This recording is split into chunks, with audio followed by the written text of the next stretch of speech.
Hi, நம்ம இன்னைக்கு என்ன பார்க்க போகிறோம் அப்படின்னா ரீப்ரிண்ட்.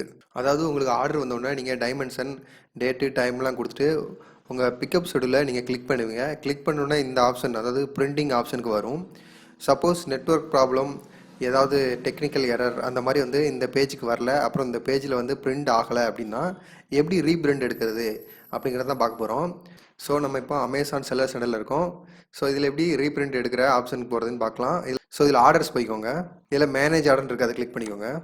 ஸோ இதில் சென்டுங்கிற ஆப்ஷனை கிளிக் பண்ணிக்கோங்க. ஸோ உங்கள் ஆர்டர் டீட்டெயில்னு ஒரு ஆப்ஷன் கொடுத்துருப்பாங்க. அது கீழே பார்த்தீங்க அப்படின்னா உங்கள் ஆர்டர் நம்பர் கொடுத்துருப்பாங்க, அதை கிளிக் பண்ணிக்கோங்க. கிளிக் பண்ணிட்டீங்க அப்படின்னா உள்ளே அவங்க எல்லா டீட்டெயிலும் வந்துடும். ஸோ கீழே பாருங்கள், பேக்கேஜ் 1 அப்படின்னு கொடுத்துருக்காங்க. அதில் ரீப்ரிண்ட் லேபிள் அப்படின்னு கொடுத்துருக்காங்க, அதை கிளிக் பண்ணுங்கள். ஸோ இதில் பிரிண்ட்டுங்கிற ஆப்ஷன் கொடுத்தீங்கன்னா உங்களுக்கு இன்னொரு குரோம் பேஜ் ஓப்பன் ஆகி அதில் பிரிண்ட் ஆப்ஷன் வரும். நீங்கள் அதை டவுன்லோட் பண்ணிக்கலாம்.